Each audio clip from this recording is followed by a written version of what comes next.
राष्ट्रीय पांडुलिपि मिशन के तत्वबोध व्याख्यान माला के अंतर्गत आयोजित इस सत्र में मैं आप सभी विद्वज्जनों का, संस्कृत अनुरागियों का और मिशन के शुभचिंतकों का स्वागत करता हूं। आज का विषय है वैयाकरण शास्त्र को संपादित करने की वर्तमान प्रवृत्तियां। आज के वक्ता हैं प्रोफेसर मल्हार अरविंद कुलकर्णी, जो IIT मुंबई के humanities and social science department के इंस्टीट्यूट चेयर प्रोफेसर हैं। आज की अध्यक्षता करेंगी प्रोफेसर दीप्ति त्रिपाठी, जो दिल्ली विश्वविद्यालय के पूर्व आचार्य और मिशन की पूर्व निदेशक रही हैं। जैसा हम जानते हैं, व्याकरण वेद पुरुष का मुख है और यही किसी शब्द को शुद्धता निर्धारण, स्वरूप निर्धारण करता है। संस्कृत 5000 वर्ष से अविच्छिन्न रूप से चली आ रही संस्कृति की कड़ी है। भाषा के अलावा यह एक आर्काइव है। ऐसा कोई जीवन संबंधित विषय नहीं है जो इस आर्काइव में नहीं है, और इसके प्रिजर्वेशन के लिए हमारे पूर्वजों ने ओरल और टेक्सुअल ट्रेडिशन के माध्यम से इसे सुरक्षित बनाया। हमारे पास आज भी वेद की पाठ परंपरा है और 5वीं 6वीं शताब्दी का गिलगिट मैनुस्क्रिप्ट है, जो इस बात को सुनिश्चित करता है कि वो अपने इस प्रोग्राम में, अपने इस कार्यक्रम में किस तरह से आगे को सोच के आगे के लिए, आगे के पीढ़ी के लिए सोच को अपने आप में रख करके इस प्रिजर्वेशन के कार्यक्रम को आगे बढ़ाया था। केवल जीवन से ही संबंधित नहीं, मैं आजकल कंबोडिया के अंकोर वाट मंदिर के ऊपर में काम कर रहा हूं। जिन्होंने भी उस मंदिर के बारे में सुना होगा, उसका जो आउटर वॉल है उस पे 8 पैनल्स बने हुए हैं। उसी में एक पैनल है हेल एंड हेवन पैनल, जिसमें स्वर्ग और नर्क के अलग अलग चैनल्स का, अलग अलग नरकों का वर्णन जो है वो वास रिलीफ्स के माध्यम से उसमें दिखाया गया है। और जब मैंने उस सब्जेक्ट को, उस इंस्क्रिप्शंस को डिकोड करने की कोशिश की, तो फिर मुझे इससे संबंधित जो हमारे शास्त्र हैं, गरुड़ पुराण हुए, अग्नि पुराण हुए, भागवत पुराण हुआ, मार्कंडेय पुराण हुआ, कठोपनिषद हुआ, इन सभी शास्त्रों को देखने का मौका मिला और उसे पता चला ये जीवन नहीं, जीवन के बाद की जो हमारी यात्रा है, उस यात्रा को भी कितनी अच्छी तरह से उसमें कैप्चर किया हुआ है। ये कह पाना तो बहुत ही असंभव है कि उसको कैसे एक्सपीरियंस किया जाए, लेकिन ये जरूर है कि जिस तरह से उन यात्राओं का वर्णन उन टेक्स्ट में है, उससे पता चलता है कि उन लोगों की सोच, उन लोगों का पहुंच कितना अधिक था, जहां तक हम आज नहीं पहुंच पा रहे हैं। अगर हम व्याकरण की बात करें तो व्याकरण, आई एम ऑडिएबल? हाँ, बिल्कुल बिल्कुल।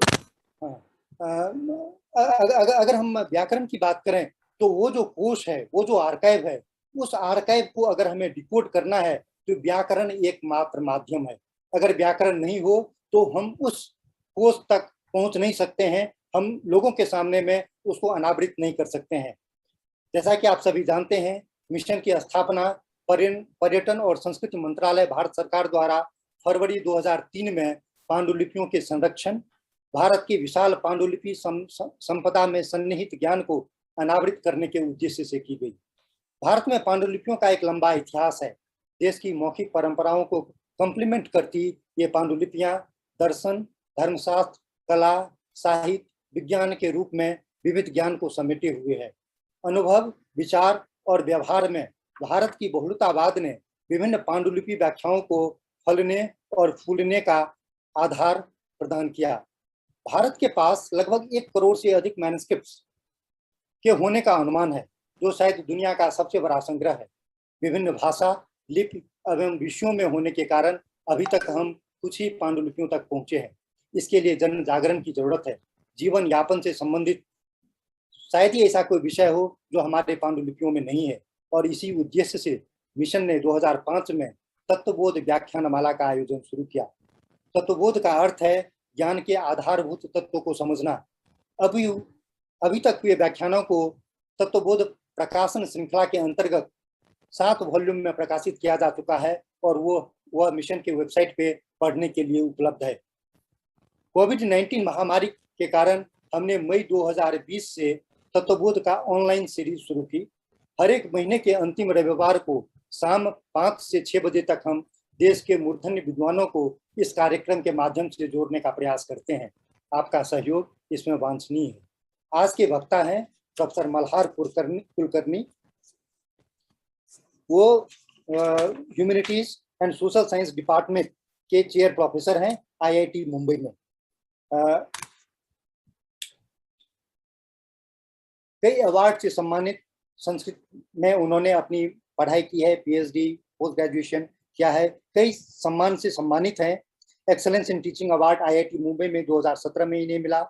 फर्स्ट संस्कृत कमीशन इन 2012-2013 के जो रिकमेंडेशंस, जो संस्कृत कमीशन के जो रिकमेंडेशंस थे उसको रिव्यू करने के लिए कमिटी में इनको स्थान मिली थी।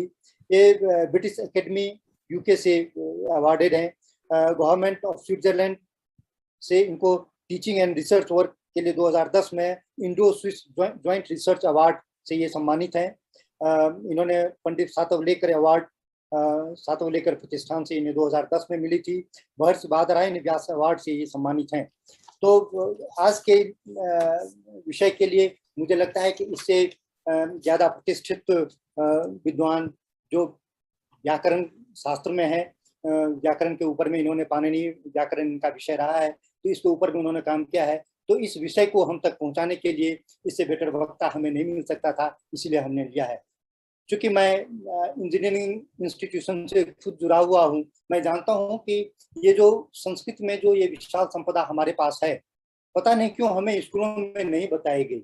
अगर शायद हमें इसकी ज्ञान परंपरा के बारे में अगर स्कूलों में हमें पता रहता तो शायद मैं भी आज एक कंप्यूटर साइंस का स्टूडेंट नहीं होकर के शायद मैं संस्कृत का स्टूडेंट होता, ऐसा मैं सोचता हूँ। ये भी शायद क्योंकि मैं इंदिरा गांधी राष्ट्रीय कला केंद्र में हूँ और कुछ सालों से इससे संलग्न रहा हूँ, इसीलिए मुझे अब इसकी समझ आ रही है। लेकिन मुझे लगता है कि कहीं न कहीं पे इसको अगर हम स्कूलों तक ले जाएं, तभी मुझे लगता है कि हम एक मेजर वर्क फोर्स को इस डायरेक्शन में रूट कर सकते हैं। आज की अध्यक्षा है माननीय प्रोफेसर दीप्ति त्रिपाठी जी। मिशन की निदेशक रही हैं और जब तक ये मिशन की निदेशक थी, मिशन किस तरह से काम करता था, मुझे इनके साथ काम करने का सौभाग्य मिला हुआ है। प्रोफेसर दीप्ति त्रिपाठी संस्कृत व्याकरण, आधुनिक भाषा विज्ञान, भारतीय काव्यशास्त्र एवं पांडुलिपि विज्ञान की अंतर्राष्ट्रीय ख्यातिलब्ध विदुषी हैं। वे यॉर्क विश्वविद्यालय UK में विजिटिंग फेलो, दिल्ली विश्वविद्यालय में प्रोफेसर और चीन में 3 बार विजिटिंग प्रोफेसर रह चुकी हैं। संस्कृत की व्याकरण कोटियों का उनका शोध अपूर्व है। इसके साथ ही उन्होंने भारतीय भाषा विज्ञान को नई पहचान दिलाने का कार्य किया है। प्रोफेसर त्रिपाठी की 7 पुस्तकें प्रकाशित हैं और उनके शोध पत्रों की संख्या 60 से अधिक है। वे दिल्ली विश्वविद्यालय के संस्कृत विभाग की प्रथम महिला अध्यक्ष हैं। उनके अध्ययन काल में विभाग की प्रगतिशील, आधुनिक, युगानुकूल विभाग की पहचान मिली। 2018 में कनाडा के वैंकूवर नगर में ब्रिटिश कोलंबिया विश्वविद्यालय में आयोजित 17th संस्कृत वर्ल्ड कॉन्फ्रेंस में इन्होंने अपना बीज वक्तव्य दिया था। इसके अलावा भी देश विदेश में इनके कई सारे सम्मान हैं। भारत में संस्कृत के सर्वोच्च सम्मान राष्ट्रपति मानव सम्मान पत्र से वे सम्मानित हो चुके हैं। इसके साथ ही उन्होंने अखिल भारतीय संस्कृत साहित्य सम्मेलन में संस्कृतसी, MIT विश्वविद्यालय से संस्कृत भाषक, बिहार हिंदी साहित्य सम्मेलन से शताब्दी सम्मान और मंदाकिनी संस्कृत विद्वत परिषद से विद्यासागर आदि अनेक भारतीय एवं अंतर्राष्ट्रीय सम्मान पाने का गौरव उन्हें मिला है। उन्होंने भारत के अनेक विश्वविद्यालयों की समितियों के अध्यक्ष और सदस्य के रूप में संस्कृत के प्रचार प्रसार और विकास में सक्रिय योगदान किया है। उन्होंने UK, Canada, USA, Germany, Australia, New Zealand, रूस, कंबोडिया, थाईलैंड, चीन आदि अनेक देशों की शैक्षिक यात्रा की है। अनेक वर्षों तक वो NMM की निदेशक रह चुके हैं और उनके कार्यकाल में मिशन ने पांडुलिपियों के विस्तृत सूचीकरण के साथ अखिल भारतीय स्तर पर उसके संरक्षण के लिए सराहनीय कार्य किया है। वे स्वयं अपने कार्य के प्रति सोत्साह समर्पित होने के साथ दूसरों को भी उनकी पूर्ण दक्षता से कार्य करने के लिए प्रेरित करती हैं। मैं आप दोनों का आभार प्रकट करता हूं और आप लोगों ने इतने कम समय में कुछ दिन पहले ही हम लोगों ने इस प्रोग्राम को वो किया था, आप लोगों ने आने का निर्णय लिया। मैं मिशन की तरफ से आप दोनों का स्वागत करता हूं और मंच मैडम आपको प्रस्तुत कर।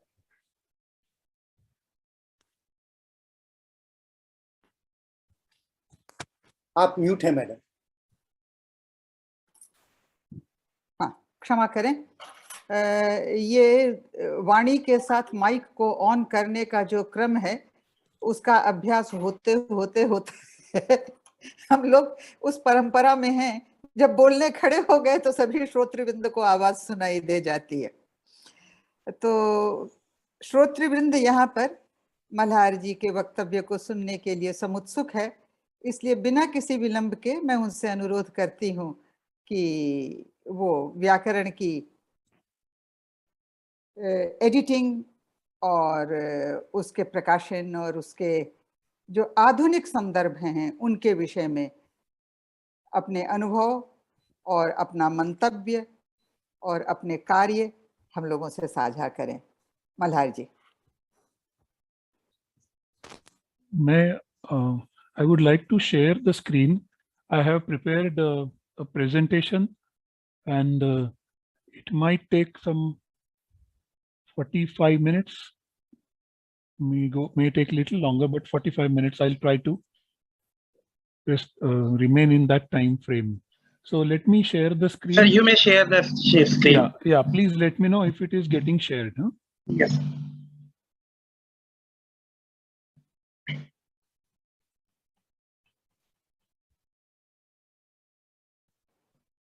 Is the screen visible? Yeah, it's perfect. Perfect. So let me make the. Okay. So let me begin now. Vishwesham Satchidanandam Vandeham Yokhilan Jagat Charikarti Bari Bharti Sanjari Harti Leelaya. Vishwesham Satchidanandam Vandeham Yokhilan Jagat Charikarti Bari Bharti Sanjari Harti Leelaya.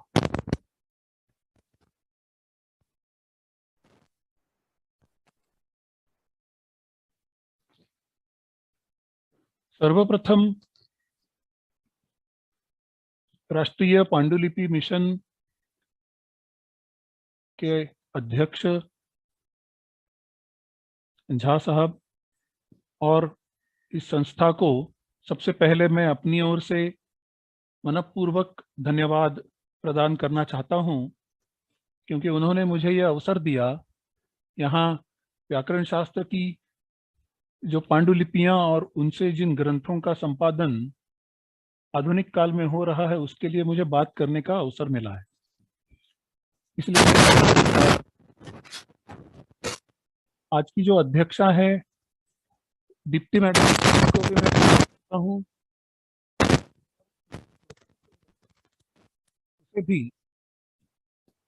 शिरस्त्रीकरण करके और अपने दो महनीय गुरुवर्यों को और उनकी स्मृति को वंदन करके मैं अपने वक्तव्य का प्रारंभ करता हूं। ये मेरे दो गुरु हैं, पंडित वामन शास्त्री भागवत और पंडित शिवराम शास्त्री जोशी जी, प्रोफेसर SD जोशी जी और प्रोफेसर सरोजा भाटे जी। इन सभी का भी मैं एक बार पुनः वंदन करता हूं। Now I will switch over into English. So please let me know when I'm moving to the next slide if it is not visible, so then I'll try to do something. Is the changing screen visible, Dr. Huck? Yes, sir, it is visible, sir. Okay. So this is the roadmap that I will follow in today's lecture. So first, I will take a brief survey within which I will concentrate on one text, one work, which is based on manuscripts of the Vyākaraṇaśāstra in the recent past, and I'll try to explain some points related to this particular text, which I have noticed in my study. The second point I would like to deal with is the case of Kashika Vritti under works which need to be critically edited using manuscript material. Then I would like to briefly talk about work in progress, a case of Sukti Ratnakara, an important commentary on the Vyakarana Mahabhashya.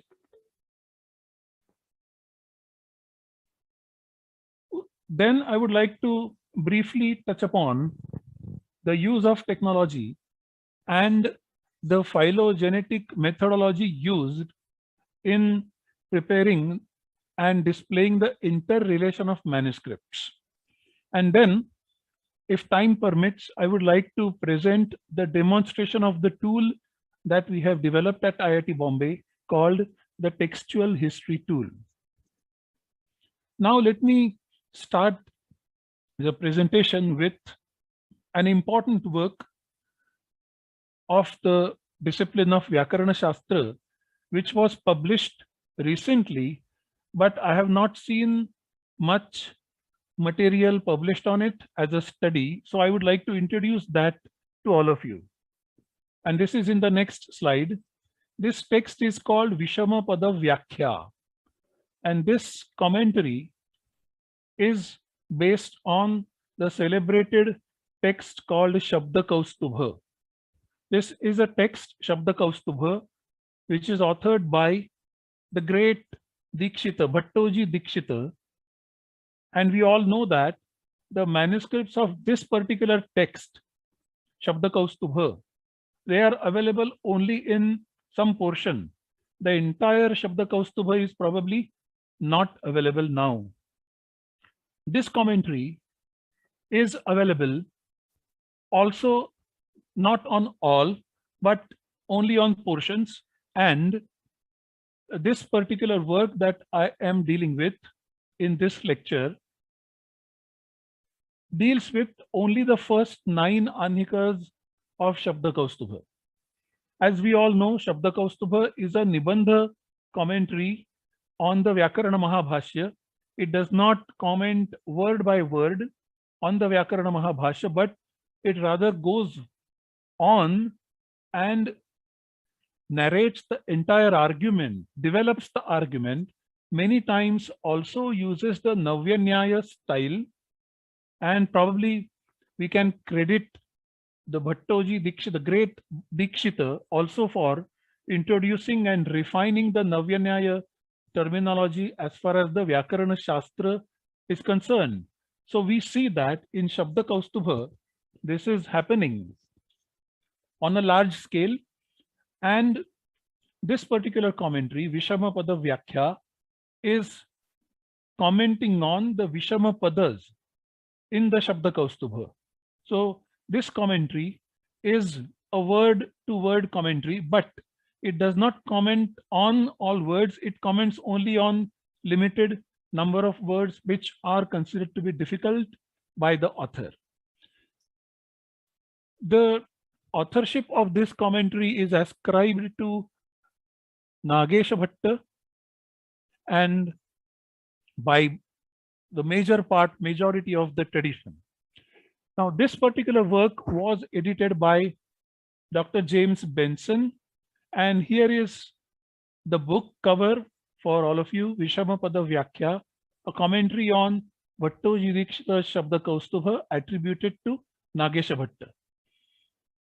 This was published by the American Oriental Society, USA in 2015 under the American Oriental Series, volume number 97. It consists of the 40 pages of introduction and the main text of 233 pages. This is a critical edition of the commentary of the Vishama Pada Vyakhya based on 19 manuscripts collected from many libraries of the world, including from the Bodleian Library, Oxford, and Kathmandu, and Pune, as well as Ujjain, Alwar, Jammu, Chennai, and Thiruvananthapuram. The editor, Dr. James Benson, teaches Sanskrit and Paniniya Vyākarana in the Oxford University, UK, also taught at the Harvard University, USA in 1990s, and has also published a work on Purva Mimamsa called Mimamsa Nyaya Sangraha. Let us look at this work in brief. This work presents the critically edited text of the commentary on the Shabda Kaustubha, an important Nibandha commentary written on the Vyakarana Mahabhashya, Anhika 1 to 9. This particular work clearly states the interrelation of manuscript material used. Obviously, it also describes the manuscripts that are used. This work also states which manuscript material could not be consulted because that is not available. It also traces various quotations of other texts found in this particular text called Vishamapada Vyakhya. So this is an important work to which I would like to draw attention of the scholars. I know that there are several other works that are being published, but for the sake of limited amount of time at my disposal, I am focusing on this particular work. I am also aware of certain other articles published, for example, related to the manuscript collection in Jaipur, where 150 plus manuscripts of Vyakarana only are described. But they say that there is not a single manuscript of Mahabhashya or Kashika or Ashtadhyayi and so on. The only manuscript that is related to these texts is that of Padamanjari in that collection. So I'm aware of some other works as well, but I'm focusing on this particular work. And now this work presents the main text of the commentary along with the critical apparatus that is presented below. In the appendices, the author describes the extent of the manuscripts used. Along with the introductory verses and the colophons at the end of the Anhikas, the author also describes passages in this text which are similar to other texts in the grammatical tradition. For example, Prabha, which is another commentary on the same Shabda Kaustubha, written by the pupil of Nagesha Bhatta, Sri Vaidyanatha Paigunde. So that is also compared. Now let us try to see some important comments of this particular commentary that are available to us from this work. And I'm going to present 3 examples, 3 cases. There are many more. I'm trying to avoid much more complicated cases. These are the simple ones that I'm presenting to you. So for example, in the Shabda Kaustubha, when the discussion is going on about the meaning of the word atha, right at the beginning of the Vyakarana Mahabhashya, which appears in the sentence atha shabdanushāsanam. So there the discussion is about the Dyotakatva of the Nipatas. And there the text reads and says that all the Nipatas are Dyotaka. Nanu ukta yuktya astu upasarganam Dyotakata Nipatantaram tu vachakam iti chet na sakshat kriyate alankriyate uri kriyate ityadau karmani lakarena karmi bhutasya gurvadehe abhidhana siddhaye धात्वर्थम प्रति कर्मत्वस्य वाच्यत्वात् उपसर्गत्वापेक्षया निपातत्वस्य अधिकवृत्तितया तदवच्छेदेनैव द्योतकता कल्पनाच्च. Then the next sentence comes, सामान्ये प्रमाणानां पक्षपातात्. सामान्ये प्रमाणानां पक्षपातात्.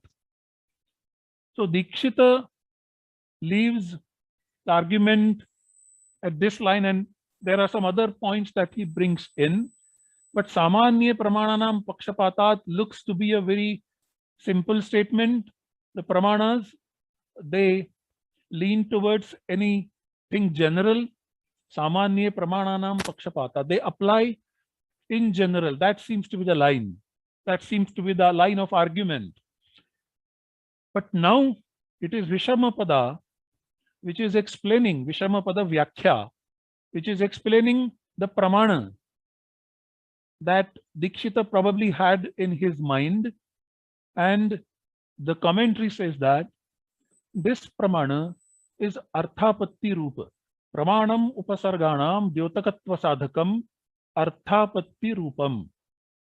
So this is something new that he has brought in, and the work and the editor, Dr. Benson, is also pointing out that a similar argument is also available in the other commentary called Prabha, and available in a certain manuscript and not in some other tradition. This becomes extremely important from the point of view of the transmission of this particular text as well. So the Dyotakatva sadhana of the upasargas in the form of nipatas, not just upasarga, but also all the nipatas, they are considered to be Dyotaka. And the pramana that is being cited by this commentary is Arthapatti. The second point is about the concept of sadhuta, which is discussed obviously in the Paspasharnika and again elaboratedly discussed in the Shabda Kaustubha, wherein the traditional verses come in saying that anapabhrashtata nadir yadva abhyudaya yogyata vyakriya vyanjaniyava jatih kapiha sadhuta, and so on. And so then there is this explanation given, and the word in Shabda Kaustubha is doshat. So the line reads that if a particular word conveys some meaning, but because of some dosha, it is used by the speaker to convey some other meaning, then that word is to be considered as a sadhu. This is what Dikshita says. So he says, Yamartham shaktya lakshanaya va bodhayitum dyotayitum va yadruk shabdaha anadit prayuktaha tasmin narthe doshat anyathatvam praptaha saha asadhuhu anyathatu sadhuriti. So doshat is the word in the Shabda Kaustubha, and that is being explained by the Vishamapada Vyakhya commentary in this particular manner, explaining it into three different ways and also giving examples.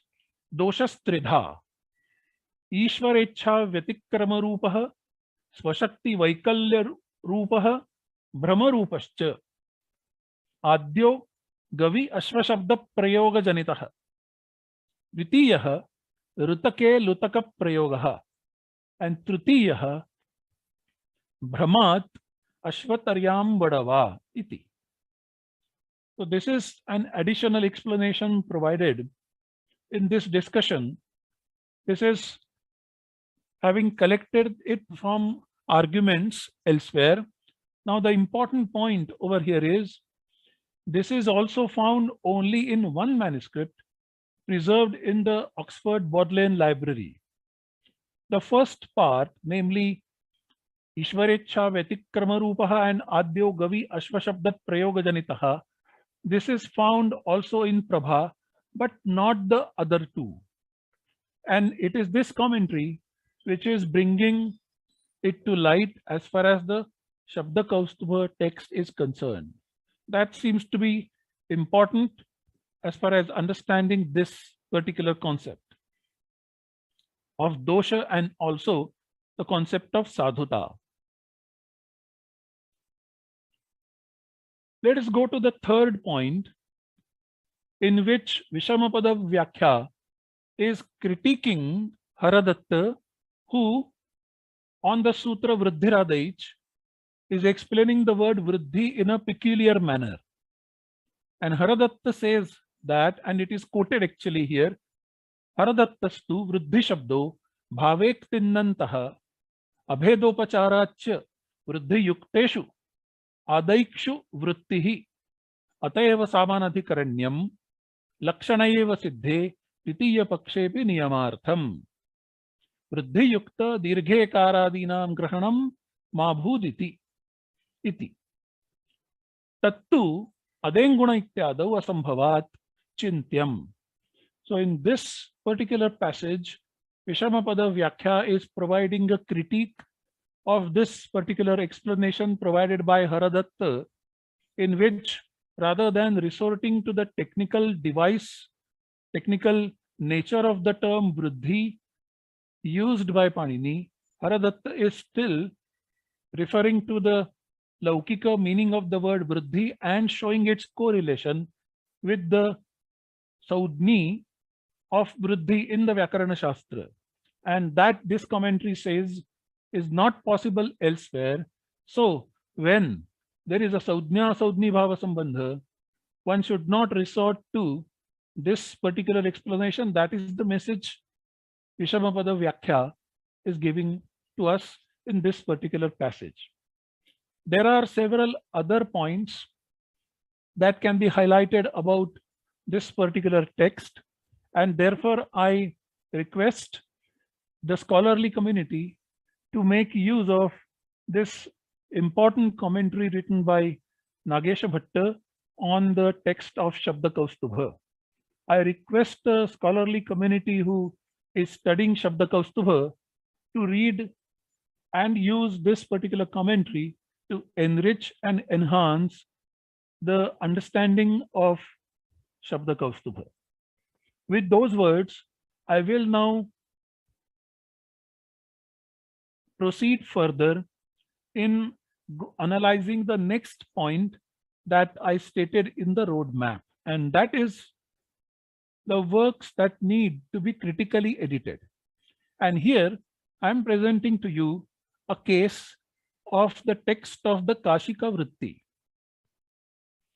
The text of the Kashika Vritti is printed so far more than 10 times.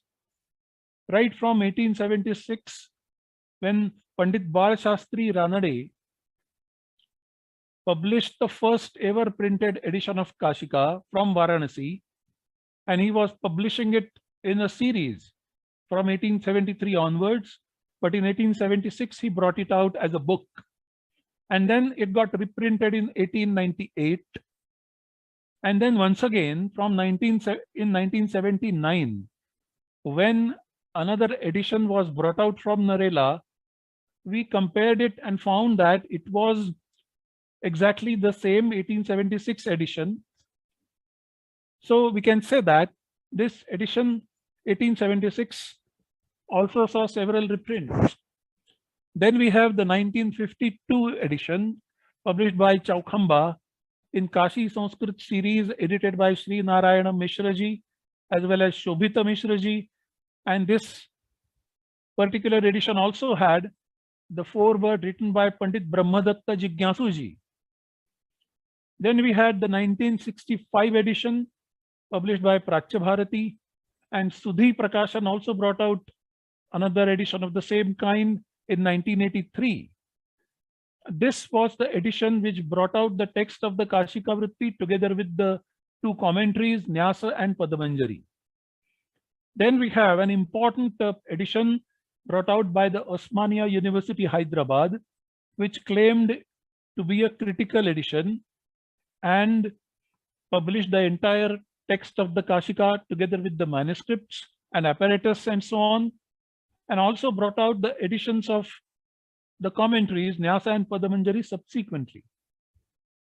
Then there is another important work important edition published by Tara Book Agency, in which the text of the Kashika Vritti was published together with the Nyasa as well as Padamanjari, as well as a Hindi commentary called Bhava Bodhini. Then we have in 1997, Ramlal Kapoor Trust, Bahalgarh, bringing out a very important edition of this text, edited by Pandit Vijayapala Vidyavaridhiji. And finally, in 2010, Pandit Ishwar Chandraji and Pandit Raghuvir Vedalankar ji, they brought out their editions of the text of the Kashika Vritti. To my little knowledge, these are overall published editions of the Kashika Vritti, and there are some others which I have missed and omitted, 1-volume editions, etc. But these are more or less the main chunk of editions of the Kashika text of the Kashika Vritti. Now let us look at the manuscript material used by these editions and the information about the manuscripts that we get from these editions. So the first ever printed edition, edited by Pandit Balashastri Ranade, it describes that it uses 3 manuscripts.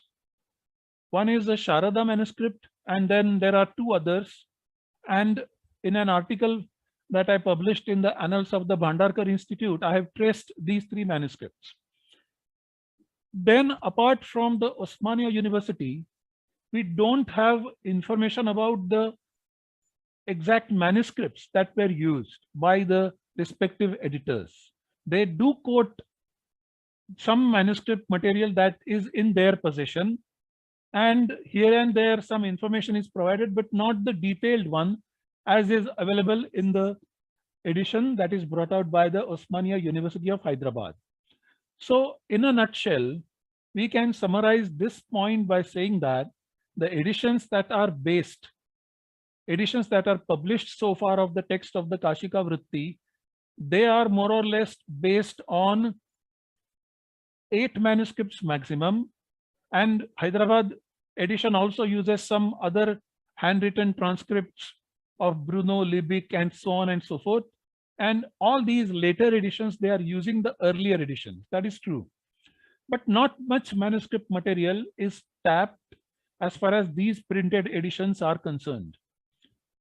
So now we argue that there is a need for a fresh critical edition.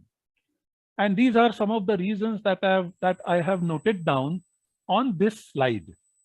The first reason is being that there is more manuscript material that is available than what is used by the editors so far.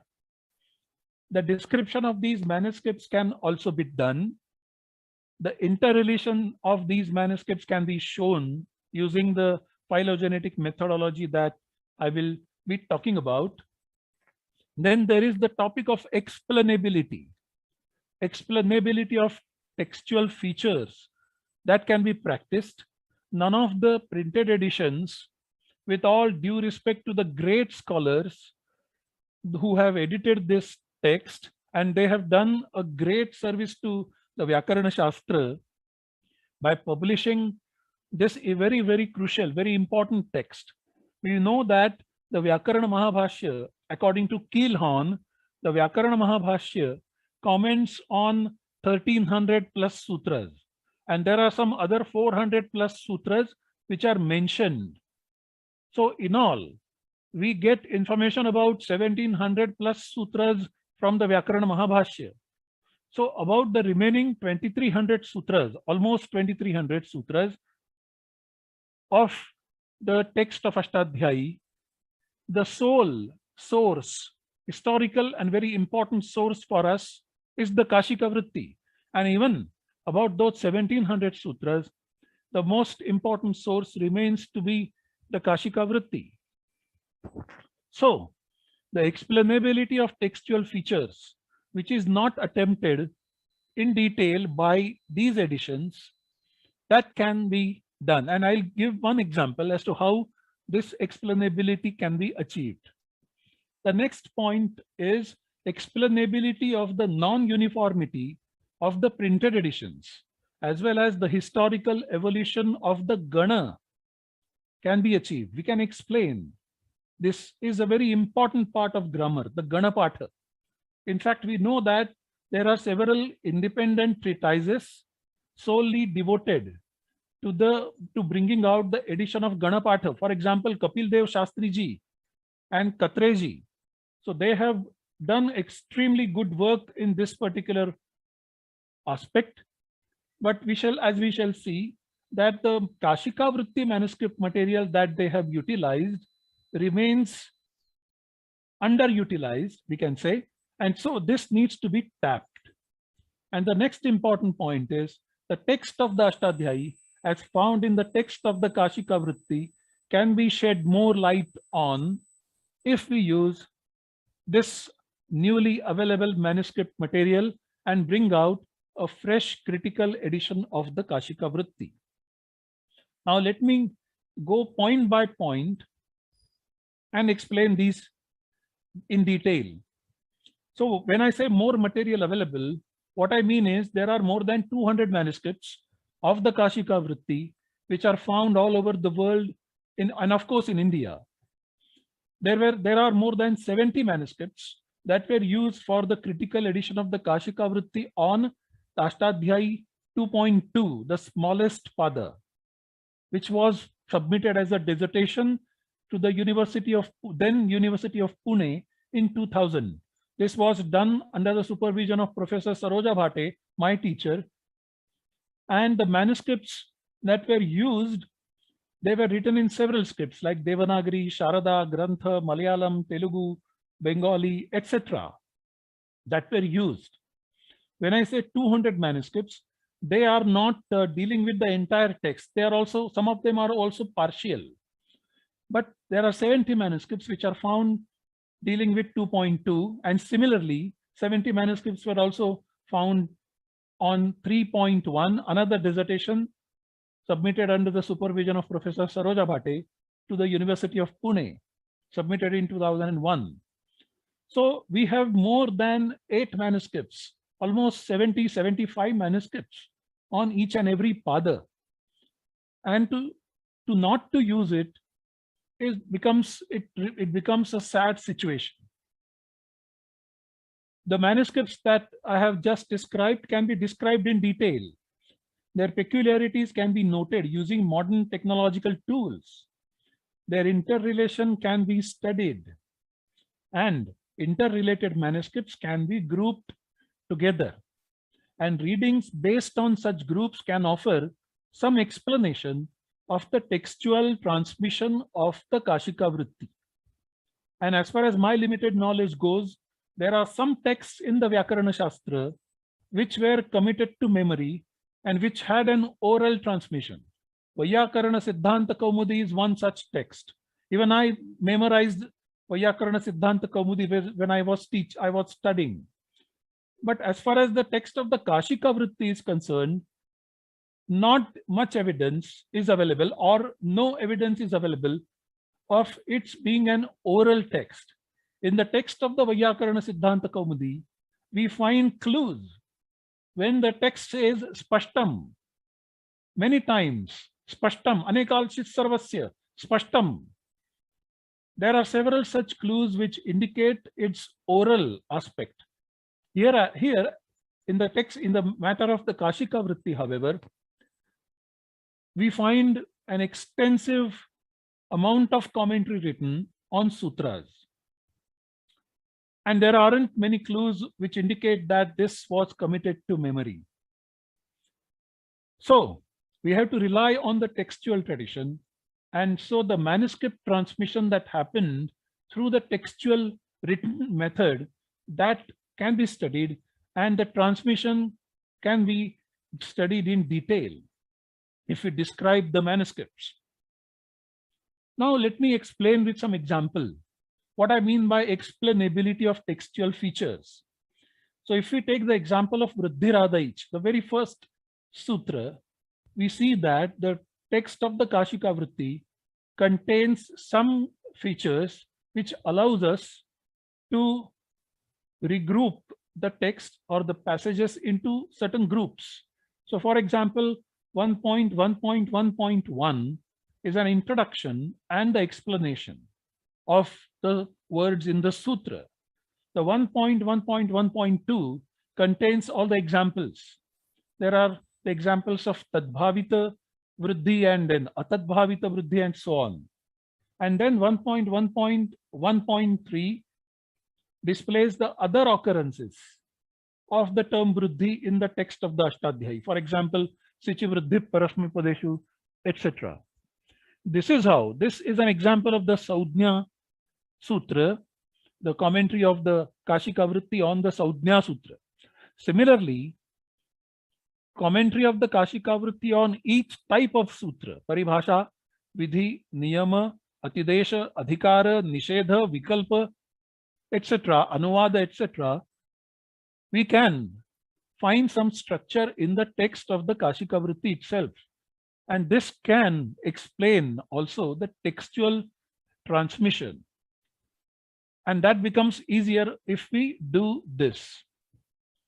So, for example, if we look at the Nyasa commentary and study these features, then we find that the text that is underlined on this slide indicates that this word is directly available, directly quoted in the text of the Nyasa. And the text that are put in the square brackets is the text that is available indirectly through some clues, either by the word Adi or by some other words. So we see that almost the entire text over here is available and commented upon by the Nyasa, except the third part of this text. Similarly, if we look at Padamanjari, and in the same vein we see that Padamanjari also has several words which are directly commented upon. And if we note once again, 1.1.1.3 is not commented upon by the Padamanjari. This can give rise to a particular pattern. And we have in fact studied this pattern, and we find that on almost all the Saudhya Sutras, the text of the Kashika Vritti on all those Saudhya Sutras, which consists of this last section, remains uncommented by both the commentaries. There are at least two Saudhya Sutras in 1.1 where after this 1.1.3, there is another section that is added. Some text from the Vyākarana Mahabhashya, etc. that is added. And both the commentaries do comment on that part, omitting this particular section. And so, if we study the manuscript material, more light can be shed on this fact. So this becomes an important feature of the text, and this can be explained also together with the help of the commentaries as well as the sub-commentaries. Now there are some sub-commentaries. Now Maitreya Rakshita's Tantra Pradipa does not comment on 1.1, so we don't have information. But there is Makaranda, a commentary written on the Padamanjari, which does comment on these sutras, but it is under process. A student is currently working on the edition of that commentary called Makaranda, and it will give us some more clue about this text. But we can definitely use the manuscripts and then explain these textual features. Now we collected the material in the form of evidence from the commentaries, which we termed as direct evidence and indirect evidence. And the direct evidence was shown by the underline previously, and the indirect evidence was shown by the square brackets. Now, using the Yaska terminology, we classified the indirect evidence into Paroksha and Atiparoksha. And then we classified it further into several groups. Say, for example, Ityadina Nirdishta Shabda Samuhaha. Vakyartha Vichare Mulastha Shabda Samarthana Param Vakyam. Anya Sutrastha Uddharana Vakyam. Prakriya Pradarshaka Vakyam. Mulastha Shabda Sankhya Nidarshaka Vakyam. Mulastha Shabda Krama Nidarshaka Vakyam, etc. These are the Paroksha categories that we found out. And Atiparoksha, Mulastha Shabda Bhava Nidarshaka Vakyam, Mulastha Shabda Bhava Nidarshaka Abhavaha, and finally Mudra Rakshasa Gupta Shabdaha. Due to printed editions, some words are missing. And we have some example in the first pada, in the Sthanivadbhava Sutra, where this happens. But anyway, so we classify the evidence available to us from the commentaries in this particular manner. And we have published this material in an article in Sambhasha, the journal published from Nagoya University, Japan, with some concrete examples as well. Now, there is another example of the explainability of textual features, and this is the Vidhi Sutra. The sutra is Nay, a very important sutra prescribing the Nay Tatpurusha compound. And it has got only 2 sections as far as the Kashika Vritti is concerned. Nay samarthena subantena samasyate tatpurushascha samaso bhavati. And then the examples, na brahmanaha abrahmanaha avrushalaha. Now, we don't find a Vartika in the Hyderabad edition, the Vartika that is quoted in the red letters below on this slide. The Vartika is Nayo nalopas tingikshete apachasitvam jalma. Now, when we don't find it in the Hyderabad edition, but we find it in many of the editions, including the first one, the 1876 one, we are puzzled. Why this discrepancy, or why this difference? If the first ever printed edition has this Vartika in the main body of the text, why is it that the Hyderabad edition omits it, whereas several other editions accept it? There is no explanation available. And this is where the use of manuscripts can help offer some explanation. Now, let me give you one example. This is from Shishupala-vadham, 1533, in which the word aghatate occurs. And the commentary of Mallinatha, while explaining this word aghatate, and a strange kind of compound this is, aghatate, while explaining this, the commentary resorts to this Vartika. Nayo nalopas tingikshepe apachasitvam jalma. So if we look at the text of the Kashika Vritti, there is this difference that is found, and this remains unexplained. Now, if we compare the manuscript material of the Kashika Vritti, we can easily explain this, and the conclusion that I have reached after studying the 70 manuscripts is that this particular addition in the text of the Kashika Vritti is much later one. This is not found in the older dated manuscripts. For example, the oldest manuscript of the Kashika Vritti right now is 1408. Right now, this manuscript is kept in Göttingen, Germany. This was accessed by Kielhorn as well. And this manuscript does not possess this Vartika. Then there is 1486, which is right now in Bhandarkar Institute, does not possess this. 1533, Y does not have this. Adyar does not have this. 1547, and so on. Only the 18th century manuscripts, they possess this particular sentence. And so, when we drew a tree, and let me go full screen over here. On the screen right now, you have x-axis and y-axis. And on the y-axis, there is a timeline. And on the and there is this straight line, and on the y-axis are the manuscripts. And we see that the entire transmission of the text of the Kashika Vritti can be explained easily right now. We say that there is a single line of transmission. Kashika Vritti, Nyasa, Padamanjari, G1, BH6, which I mentioned to you just now, A10, Y2, SS15, BH7 is the Sharada manuscript, LD0, etc. They are all are following the same line except these 6 manuscripts: JM6, IO1, G3, BH1, V1, ASB, and GJRI. They all have this sentence, have this Vartika in the main text of the Kashika Vritti. And all of them, they belong to the period between 1800 and 1900. And that is the reason why then, from the material that is available to us as of now, we can conclude that this Vartika is probably later inserted in the text of the Kashika Vritti. And these later sources, some of the 3 manuscripts, they were used by the first ever printed edition of the Kashika Vritti by Pandit Balashastri Ranade.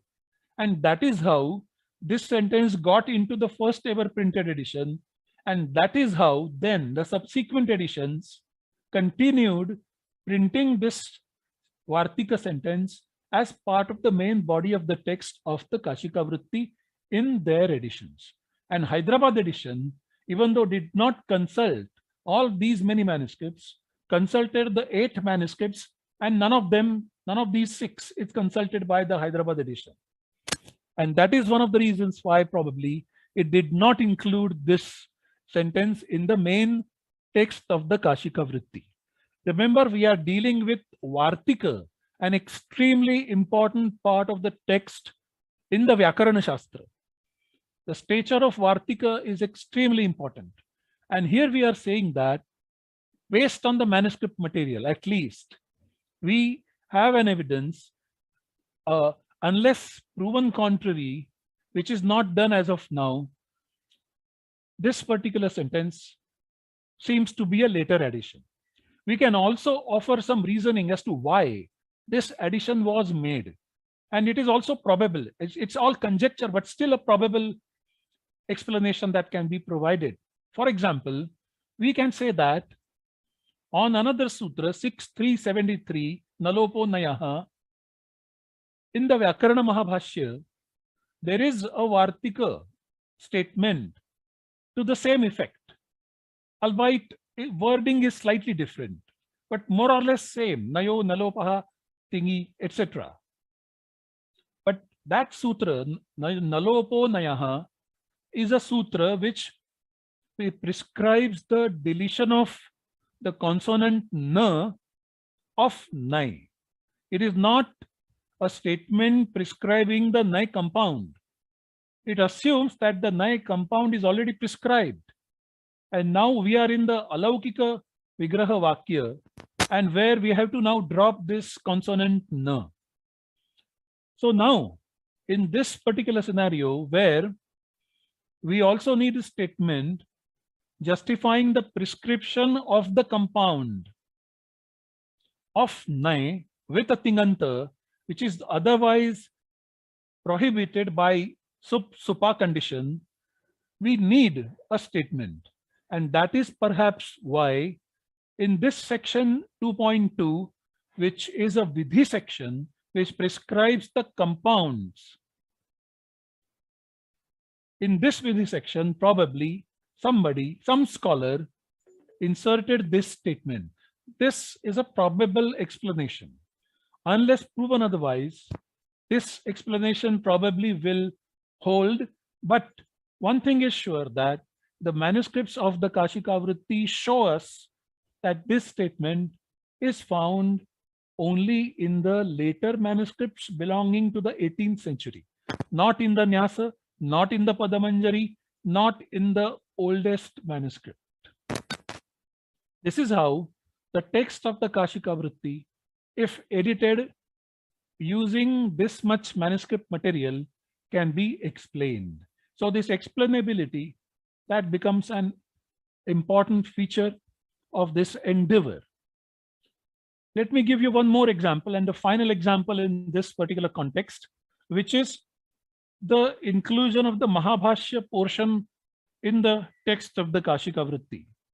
And here is an example of 113. And there are 5 parts of this text of the Kashika Vritti that can be made. The first is an introductory line. The second presents us the meaning of the rule. The third gives examples. The fourth presents to us the Mahabhashya discussion. And the fifth presents to us the counter examples. The letters in blue and green are supported by the commentaries. The most important feature over here is that 113.4 is a section which summarizes the discussion on this sutra in the Vyakarana Mahabhashya. And we know that from the manuscript information, we know that many of the commentaries, many of the manuscripts before 17th century don't have this passage in the text of the Kashika Vritti. We also know that this passage 113.4 is not commented by the commentaries. And once again, there is no manuscript tradition which has this portion as part of the text of the commentary. this is evident, this is a clue as far as the inclusion of the Mahabhashya portion in the text of the Kashika Vritti. So this becomes an important point to discuss about the textual transmission of the Kashika Vritti. So probably this particular portion got inserted in the text of the Kashika Vritti at some later date. We can also pinpoint that time using the manuscript material. This is how, using the manuscript material, we can have the explainability of the textual feature. And I'm using the word explainability because that is what is currently in vogue, also in the technology development. The most important point here is explainability and historical evolution of the Ganas. The printed editions differ in reporting number of words in the Ganas. They also differ in recording the Gana Sutras. The works specially devoted to the task of explaining the Ganas, like the work of Kapildev Shastri ji, which is a very important work, they have taken into account much less manuscript material of the Kashika Vritti. A paper presented by us in the World Sanskrit Conference of 2018 discusses this issue in detail, and I'll give you a brief overview of this problem. In that paper, we presented a number of 10-15 Ganas selected at random. Some of them were Pathita Ganas, some of them were Akriti Ganas, and we just listed the statistical information. And here is one example that I'm providing to you. This is of Sushama Dishucha. And you see, different editions are giving us different numbers of words. Some of them are matching, but some of them are drastically different. For example, the first edition, BR Balashastri Ranade edition, gives only 13 sutras, and there is no Gana Sutra. Sri Narayana Mishra ji edition is providing 15 words, no Gana Sutras. And you see, then there are 2 Gana Sutras. Some editions are reporting 3 Gana Sutras, and so on. So Kapildeva Shastri ji's work is reporting 17 words and 3 Gana Sutras. And Ishwara Chandra edition is also offering 2 Gana Sutras, but also making 2 sutras as independent sutras, which is also done by the earlier editions. Eti Saudnyaya Magat, Nakshatra Dva. These are the 2 Vartikas also stated by the commentaries, given the status of the sutra. This is where all the printed editions are also showing some difference. And also the other works are showing difference. Now, studying the manuscript material on Ganas can help us and help us understand the evolution, historical evolution of Ganas better, and we can explain this evolution better.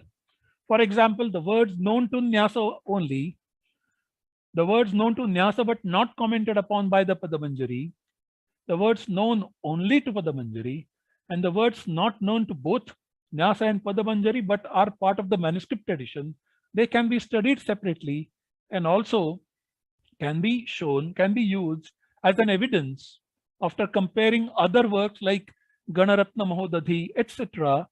And then this historical evolution can definitely be shown. So Kulkarni 2012, which is the proceedings of the Kyoto World Sanskrit Conference, displays all these features with respect to Rajadanta Dishu 2231, which is an Akriti Gana. Now, the text of the Ashtadhyayi in the text of the Kashika Vritti, and several scholars have written about this, right from Keelhorn. So Kashika Vritti is an important source of our knowledge of the text of the Kashika Ashtadhyayi. And even my teacher, Professor Saroja Bhate, undertook the project of critically editing the text of Ashtadhyayi. Now, the tradition of the Paninian grammar ascribes modifications in the text of the Ashtadhyayi to the Kashika Vritti. Krityah Prangnvulaha, for example. So Prangnvulaha iti Vrittikaraha Prachikshepa, and so on. These sentences we do find. Now, In an article published in Sambhasha in 2018, Kulkarni and Kars show that in the case of 1118, Uyaha U, where the Vyakarana Mahabhashya is proposing to do the Yoga Vibhaga, and actually which seems to be carried out by the text of the Kashika Vritti later on, at least the printed editions present us this picture, we say that there is at least one manuscript written in 1660, Common Era, written in Sharada characters, which is right now in possession of the Bhandarkar Oriental Research Institute, Pune, shows signs, incongruity in the text, etc., that there was one Kashika Vritti transmission which consider it as one undivided sutra. And I know that the text of the Ashtadhyayi that is published by Arya Samaj, Ramlal Kapoor Trust and so on, they show Uyaha U as one sutra. But there are some other traditions which show Uyaha as separate, U as separate. And so accordingly, the Pushpikas also change. They differ at the end of 1-1. And the number of sutras also, that number also changes. But there is at least one manuscript which shows signs that this was one sutra as received in the text of the Kashika Vritti. So this was all about the text of the Kashika Vritti, in which I presented to you various kinds of material, on various issues. And each of these issues can be dealt with in detail, can be studied further in detail. So the conclusion of this part is that the manuscript material that is with us can shed more light on the text of the Kashika Vritti on more aspects of this kind. And there are several such aspects. Now, I'm going to the conclusion now, but before that, let me give you a brief information about the work in progress, a case of Sukti Ratnakara. Sukti Ratnakara is a 16th century text composed by a great scholar called Sheshanarayana. Anhikas 1 and 2 were published by Anandashrama Pune in 2000. This book was edited by my teacher Pandit Vaman Shastri Bhagavat. And then another volume consisting of Anhikas 4 and 6 was brought out by Rashtriya Sanskrit Sansthan in 2005 on the first death anniversary of my teacher. And currently, this researcher is working on the remaining portion of this text. So I'm right now working on the Navanhika, and then the other portions will be dealt with. Currently, there are only 2 manuscripts of this text. One is from Berlin and the other one is from India Office, London. And the text is huge, containing only that commentary on the 29 Anhikas, but amounting to more than 1,000 folia. Such a big text it is. So I am engaged in editing this particular text. Without going into the details of this text, which I reserve for some other occasion, let me now go to the other important part, use of technology. That is also the phylogenetic softwares. So we have created a textual history tool at IIT Bombay. This tool helps a researcher critically edit a text. There is a view mode, there is a compare mode, there is also a phylogenetics mode. In this, we provide interrelation of the manuscripts in the form of a tree diagram. And also, due to the want of time, and we have also published some papers related to this tool, I will straight away go to the demonstration of this tool, but I will come to the demonstration little later. Now let me conclude my presentation. Let me summarize first. The textual resources in the form of manuscripts and testimonia and so on offer us unique information about texts of the Vyākaraṇaśāstra. The manuscript material of the Kashika Vritti throws open a whole range of critical information to the world of scholars. This material is useful in studying the textual history of the Kashika Vritti from the point of view of studying layers of texts, structure of texts, and also confluence of traditions. Critical edition of the Ganapatha using the Kashika Vritti material is a necessity.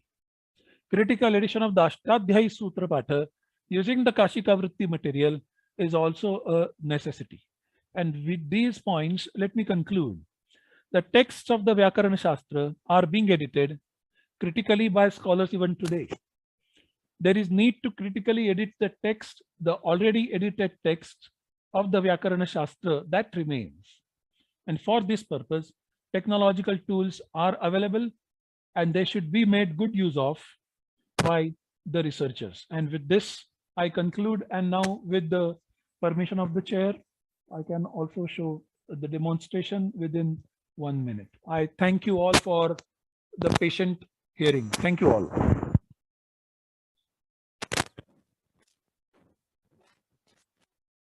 So in order to show the demo, I need to stop sharing this. Let me see if I can click on this link and go there. No, I'll have to share one more window. Let me see if it is possible.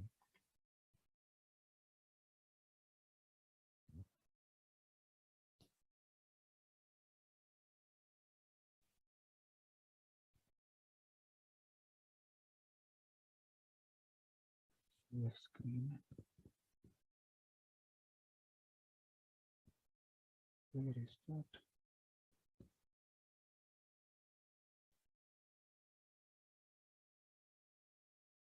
So is the screen visible to all of you?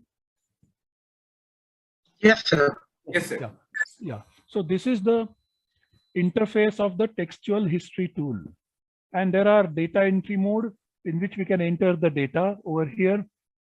Then compare mode, view mode, and also the phylogenetic tree mode. Now we have already inserted the text of the Kashika Vritti and number of manuscripts. I may select some manuscripts and let's see what happens. So these are some of the manuscripts written in the Grantha script and Malayalam script. And so if we select these 5, then the software is creating some distance matrix. There are 2 ways in which this distance matrix is generated. This is done using the current status, the current state of the art word embedding technology. And then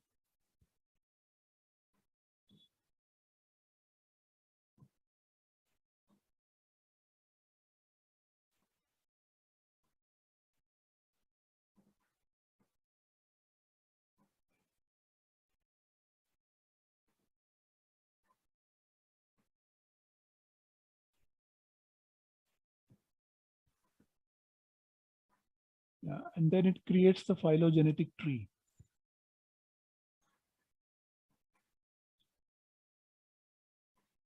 Maybe we have to select something else first. So here, if we go text and then select some manuscript, and then also we compare.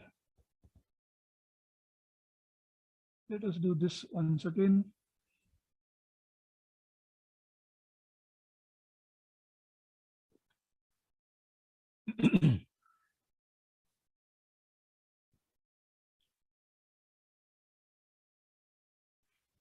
So this was displayed and the demo was given at the 6th International Sanskrit Computational Linguistics Symposium held at IIT Kharagpur in 2019.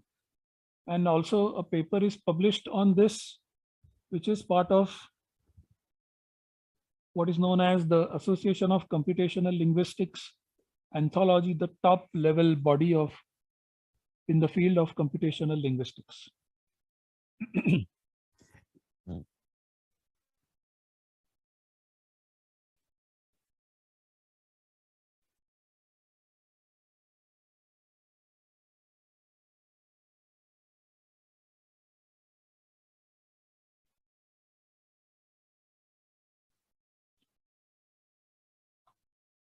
Yeah, so I think I will stop here, and this is the tool that we have created. And I don't know what is happening. It was happening 5 minutes ago. Maybe, yeah, here it is. And now let me create phylogenetic trees. And yes, here it is. So this is the tree showing the interrelation where ASB and AA, they are following a different stream. A6, BA2 and BA1, they are following a different stream. And these four are following a different stream. So A10 and BA6, they both are written in Malayalam characters, and they too are showing the same common ancestor, little distant, but still one common ancestor. And A6 and BA1 and BA2, they both are written in Grantha characters, and so they probably are showing one common ancestor. ASB and AA, they are showing different streams altogether. ASB is corrupt manuscript, as is our experience, and so obviously this tree helps us consolidate the intuition and the work that a philologist does in recording the variants and coming up with the trees showing the interrelation of manuscripts. So this is how this tool works. With this demonstration of the tool, and there are various other features which I will not go into the detail of right now, I would like to stop here. And once again, I would like to thank your patience. I would like to thank the authorities of the National Mission for Manuscripts and also the chairperson. Thank you, madam. Thank you all.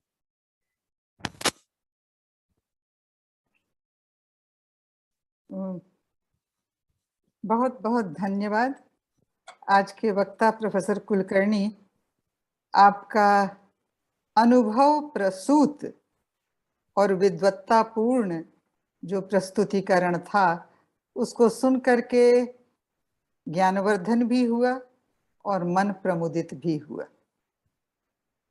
ज्ञानवर्धन क्योंकि इस क्षेत्र में आप लंबे समय से काम कर रहे हैं, आपकी गुरु परंपरा ने इस पर काम किया है और उसके साथ साथ आपकी शिष्य परंपरा इस पर काम कर रही है, तो आप उन थोड़े से लोगों में हैं जिन्होंने व्याकरण शास्त्र को अनेक दृष्टियों से देखा है और उन दृष्टियों में आधुनिक तकनीक भी शामिल है और उस तकनीक का उपयोग प्राचीन ज्ञान के संवर्धन और उसके प्रस्तुतिकरण में कैसे किया जा सके, इस पर आपका अवदान निश्चय ही उल्लेखनीय है। एक दो बातें जो मेरे मन में आईं आपके प्रस्तुतिकरण से, कुछ शंकाएं आईं और कुछ जैसे मार्ग दिखाई पड़ता है, झाड़ झंखाड़ से इंसान गुजरता है तो लगता है कि इस रास्ते से चल पड़े तो शायद हमें कुछ और देखने को मिल जाए। उस रूप में मैं एक दो बातें केवल कहना चाहूँगी, बहुत लंबा वक्तव्य नहीं दूंगी, क्योंकि इस प्रकार के प्रस्तुतिकरण के बाद मेरा ख्याल है कि लंबा वक्तव्य दे करके उसके स्वारस्य को समाप्त करना मेरा धर्म नहीं होगा। पहली चीज, जैसे आपने स्वयं अपने टेक्निकल टूल में प्रदर्शित किया कि एक मातृका जो मूल मातृका कही जा सकती है, उससे विकसित बाद की मातृकाएं जो हैं, जैसे ग्रंथ लिपि में आपने दिखलाया या मलयालम लिपि में दिखलाया, तो यह भी विचारणीय हो सकता है कि ये क्या क्षेत्रीय भेद हैं। क्षेत्रीय भेद मैं इसलिए कह रही हूं क्योंकि व्याकरण शास्त्र जीवित शास्त्र था और व्याकरण शास्त्र जो है वो सर्वशास्त्र मूल कहा गया है और व्याकरण शास्त्र जो है वो भाषा का मूल है। इन सब चीजों को अगर जोड़ दिया जाए तो ये संभव है कि अलग अलग क्षेत्रों में अलग अलग परंपराएं विकसित हुई, या अलग अलग विचार विकसित हुए। और जैसा आपको विदित है और आप अच्छी तरह से जानते हैं कि संस्कृत में कोई भी नई बात भी कही जाती है तो उसको पुरानी परंपरा से जोड़ दिया जाता है। जब तक आपने पुरानी परंपरा का तड़का उसमें नहीं डाला तब तक आपकी बात कोई सुनने को तैयार होता नहीं है। बिल्कुल नई बात संस्कृतज्ञ के लिए जरा सा दुष्पाच्य होती है, तो उसको सुपच बनाने के लिए हम परंपरा से जोड़ देते हैं। तो एक दो उदाहरण जो आपने दिए कि काशिका वृत्ति की प्राचीन पांडुलिपियों में यह नहीं मिलता है और नवीन पांडुलिपियों में मिलता है, तो उसका एक कारण ये भी हो सकता है कि इस बीच में यानी प्राचीन का जो कालखंड है और नवीन का जो कालखंड है, उस बीच में भाषा में परिवर्तन हो गया था, अर्थात नए नए प्रयोग आ गए थे और उन नए नए प्रयोगों को व्याकरण की दृष्टि से शुद्ध सिद्ध करना जरूरी था, क्योंकि अशुद्ध प्रयोग स्वीकृत नहीं होते और वो प्रयोग समाज में भी चल रहे थे और शास्त्र में भी चल रहे थे। तो क्या किया जाए, उसको किया जाए यूं कि उसको वार्तिक के रूप में जोड़ दिया जाए या उसको काशिका वृत्ति के एक पाठ भेद के रूप में जोड़ दिया जाए। मैं इस ओर ध्यान इसलिए आकर्षित करना चाहती हूँ कि इस प्रकार के क्षेत्रीय भेदों को यदि देख करके उस पर शोध किया जाए तो संभव है कि हमारे सामने अलग अलग क्षेत्रों में संस्कृत के विकास की जो भिन्न परंपराएं रही और उसकी जीवंतता का जो प्रमाण है, क्योंकि मैं आज से ही नहीं, जब मैं छात्र जीवन में व्याकरण पढ़ती थी तब से यह मानती रही हूँ। और सच पूछिए तो मेरा पहला शोध पत्र फर्स्ट वर्ल्ड संस्कृत कॉन्फ्रेंस लिए था, Panini's grammar and the language of the common man. तो ये कॉमन मैन, क्योंकि पाणिनि के व्याकरण पर एक बहुत बड़ा आक्षेप लगा कि ये तो एक विशिष्ट वर्ग की भाषा का प्रतिनिधित्व करता है। मैंने जब अष्टाध्यायी पढ़ी तो पहली बात उस बाल मन में यही आई कि ये विशिष्ट वर्ग तो है ही नहीं, ये तो लोक भाषा का प्रतिनिधित्व करता है। और वो लोक भाषा सच पूछिए तो परवर्ती काल तक चलती रही है। इसलिए जो ये मातृकाओं की परंपरा है विभिन्न भाषाओं में, विभिन्न लिपियों में, विभिन्न क्षेत्रों में, इनमें जो परस्पर भेद हैं उनको दूसरे शास्त्रों से या दूसरे टेक्स्ट से या दूसरे उदाहरणों से जोड़कर हम एक यह भी शोध कर सकते हैं कि तत्त क्षेत्र में संस्कृत भाषा का स्वरूप किस प्रकार से विकसित हुआ था। एक तो ये बात होती है और काशिका वृत्ति इसमें बहुत अधिक सहायक हो सकती है, क्योंकि काशिका वृत्ति के जितने संस्करण पांडुलिपि के रूप में मिलते हैं, मेरा ख्याल है उतनी संख्या दूसरे किसी भी पांडुलिपि की नहीं है। तो ये इस बात का भी प्रमाण है कि काशिका वृत्ति को प्रामाणिक वृत्ति माना जाता था, काशिका वृत्ति के पढ़ने वाले बहुत थे और काशिका वृत्ति पर विचार भी बहुत अधिक हुआ है।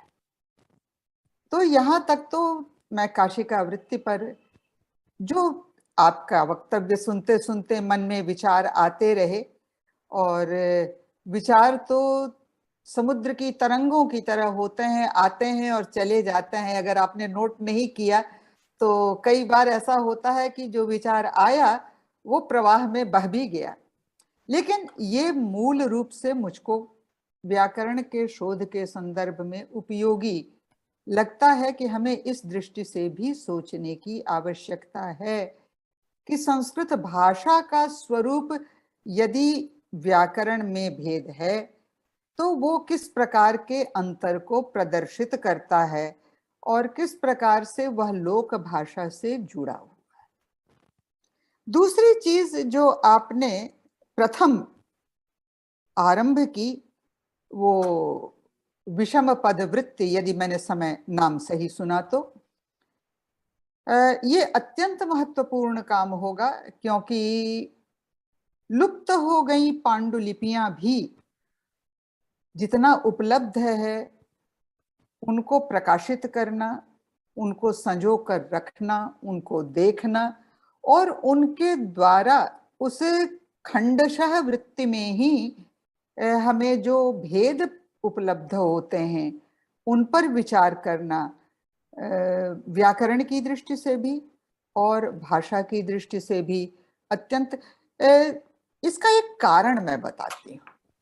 बात है कि मैं जो कह रही हूँ इन सब के पीछे मेरे मन में जो भाव हैं वो भाव अत्यंत प्रबल हैं। पहली चीज, पाणिनीय व्याकरण पर यह आक्षेप जो मूल रूप से पश्चिम के अज्ञ विद्वानों द्वारा, ध्यान दीजिएगा मैं जो शब्द प्रयोग कर रही हूँ, अज्ञ विद्वानों द्वारा, विज्ञ विद्वानों द्वारा नहीं, लेकिन अज्ञ विद्वानों द्वारा यानी विद्वमन्य विद्वानों द्वारा जो लगाया गया कि पाणिनीय व्याकरण के चलते संस्कृत भाषा जो है वो लुप्त भी हो गई और संस्कृत भाषा पर वो मृत हो गई और उसका विकास रुक गया और जाने क्या क्या हो गया। मैंने पाणिनि ने जितना संस्कृत का अहित किया शायद उतना किसी ने नहीं किया।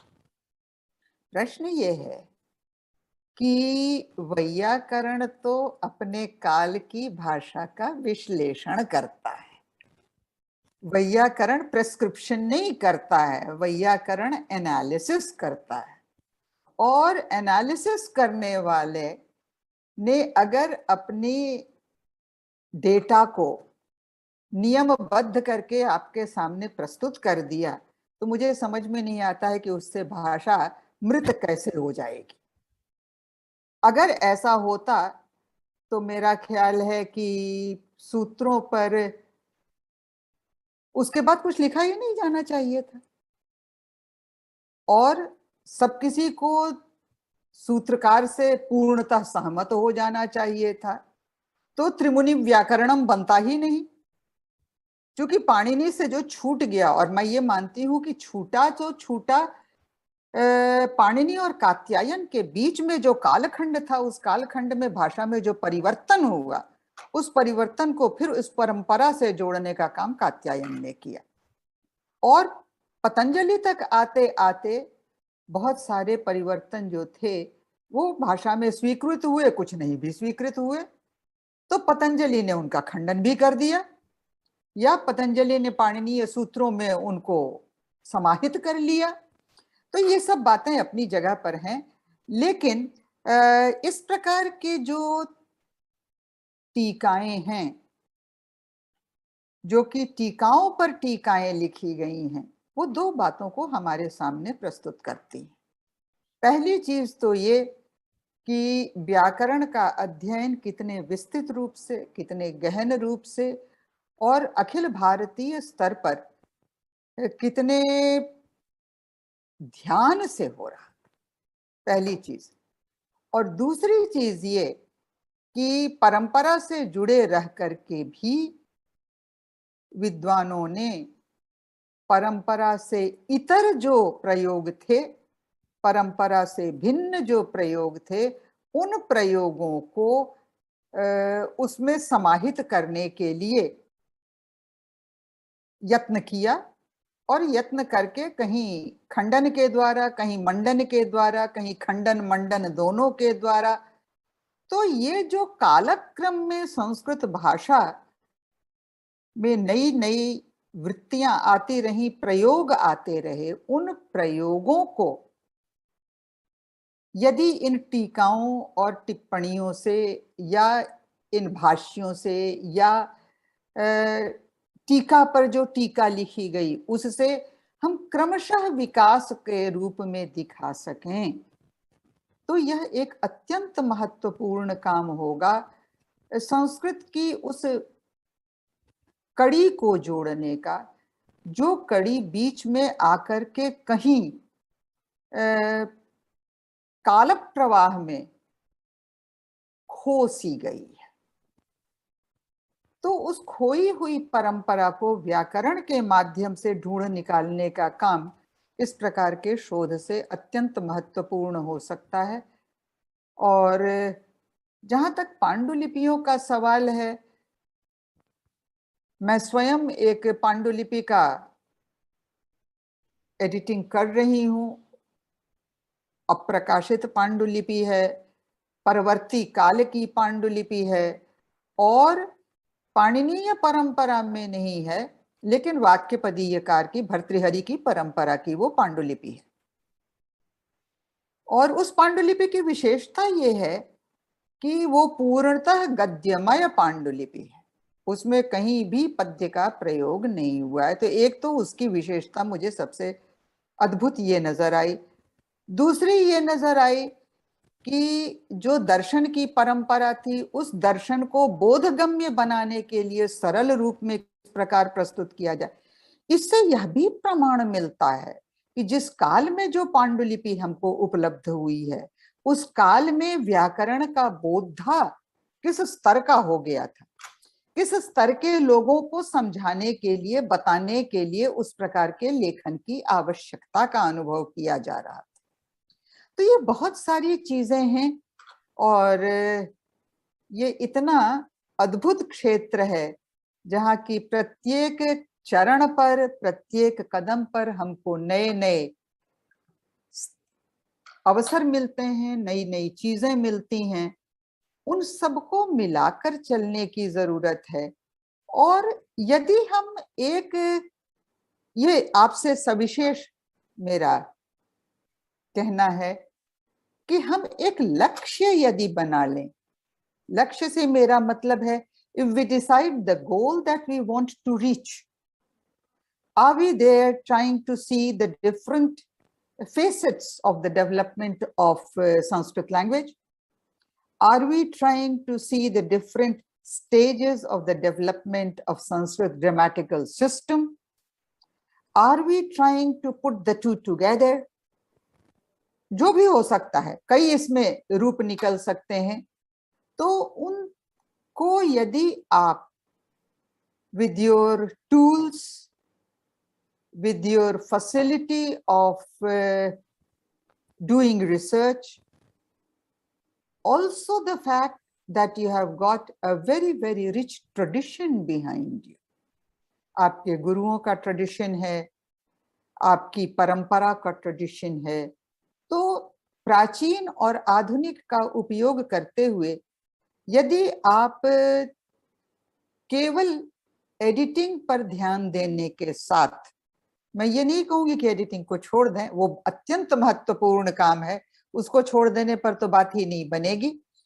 लेकिन एडिटिंग के साथ अगर गोल एक फिक्स कर लें, language in the 17th century, मैं केवल रैंडम उदाहरण दे रही हूँ, Sanskrit language in the 17th century, और may be through the eyes of a grammarian, या Sanskrit language in the 14th century through the eyes of वृत्तिकार, थ्रू द आईज ऑफ टीकाकार।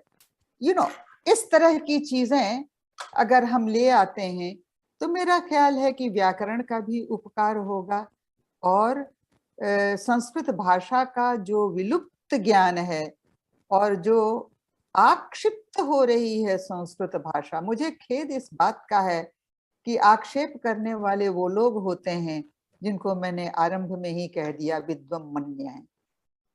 और एक बात ध्यान दीजिएगा, आप सब लोगों से मेरा बड़ा विनम्र निवेदन है कि संस्कृत भाषा एक ऐसा विषय है या संस्कृत भाषा एक ऐसा क्षेत्र है जिस पर टिप्पणी करने का हर उस व्यक्ति को अधिकार है जिसे संस्कृत का स भी नहीं आता है।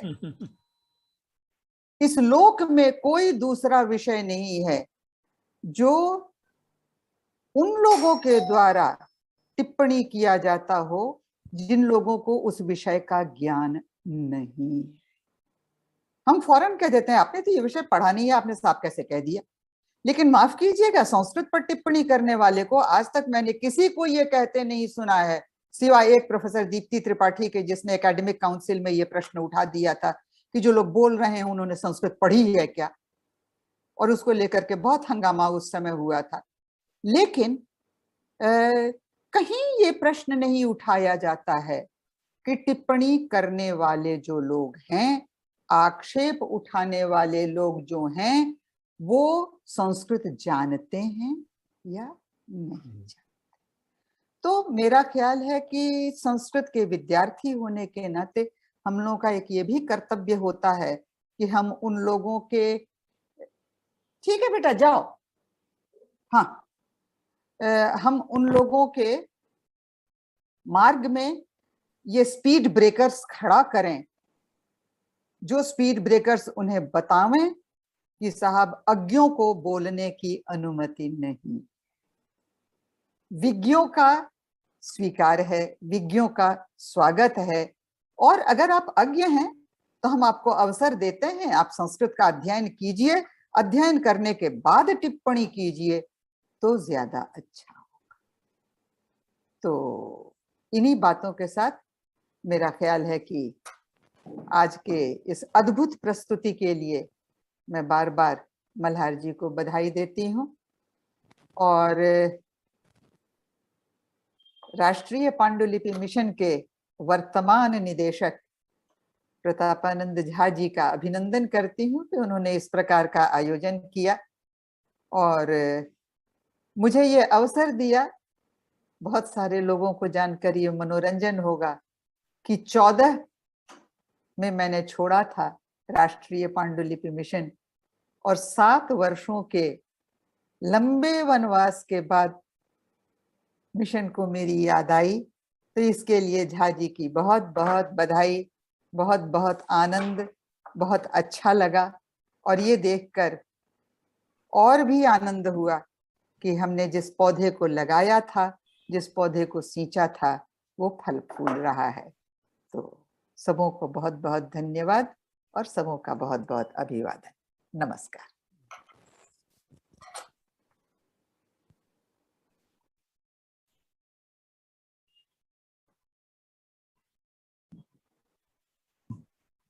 नमस्ते टू ऑल ऑफ यू। बहुत बहुत शुक्रिया हमारे दोनों स्पीकर्स का, हमारे चेयरपर्सन का, जिन्होंने आज की शाम को काफ़ी एकेडमिक एक्सीलेंस की तरह से हमने इसको आज अनुभव किया।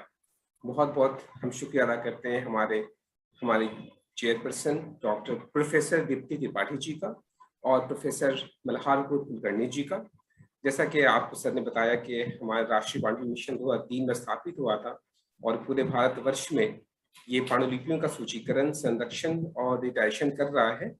और हमने 2005 से ये शुरू किया था कि तत्वबोध व्याख्यान माला की शुरुआत की थी, जिसमें जो व्याख्यान इसमें होता है उसको हम बाद में मिशन इसको प्रकाशित भी करता है। तो आज के इस तत्वबोध व्याख्यान माला के अंतर्गत आयोजित व्याकरण शास्त्र को संपादित करने की वर्तमान प्रवृत्तियां के अत्यंत महत्वपूर्ण विषय पर प्रोफेसर दीप्ति त्रिपाठी जी की अध्यक्षता में हमने प्रोफेसर मल्हार कुलकर्णी जी को सुना। मिशन आज की व्याख्यान की अध्यक्ष प्रोफेसर दीप्ति त्रिपाठी की शुक्रगुजार है कि आपने अपना कीमती समय मिशन को हमें दिया और हम आपके सुझाव से काफी लाभान्वित हुए। प्रोफेसर मल्हार कुलकर्णी जी का दिल की गहराइयों से हम शुक्र अदा करते हैं, आभारी हैं, जिन्होंने अपने इस व्याख्यान में व्याकरण शास्त्र को संपादित करने की वर्तमान प्रवृत्तियां जैसे प्रासंगिक और महत्वपूर्ण विषय पर अपनी बात रखी, जिसका लाभ हमारे सभी श्रोताओं को जरूर मिलेगा। और हम इस बात की उम्मीद करते हैं कि आज का व्याख्यान नई युवा पीढ़ी को इस विषय के विभिन्न आयाम पर शोध कार्य के लिए प्रेरित करेगा। बहुत बहुत शुक्रिया सर आपका। इंदिरा गांधी राष्ट्रीय कला केंद्र के सदस्य सचिव डॉक्टर सचिदानंद जोशी जी के हम आभारी हैं, जिनका स्नेह और मार्गदर्शन हमेशा हमें मिलता रहता है और हम ऐसे कार्यक्रम को आयोजित कर पाते हैं। मिशन के निदेशक प्रोफेसर प्रताप आनंद झा सर के हम शुक्रगुजार हैं, जिनके कुशल मार्गदर्शन में ये सारे कार्यक्रम आयोजित हो पाया।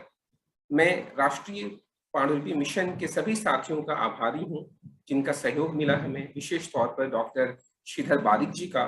इसके अलावा हमारे दोस्त, हमारे मित्र, हमारे सहयोगी अनुसंधान अधिकारी टेक्निकल टीम के डॉक्टर अभिजीत दीक्षित जी का और डॉक्टर जसबीर सिंह जी का हम आभारी हैं, जिन्होंने अपना सहयोग इस कार्यक्रम को आयोजित करने में दिया। हम उम्मीद करते हैं कि अगले महीने फिर हम आखिरी संडे को हम किसी अच्छे टॉपिक के साथ मिलेंगे। धन्यवाद, शुक्रिया, थैंक यू सो मच।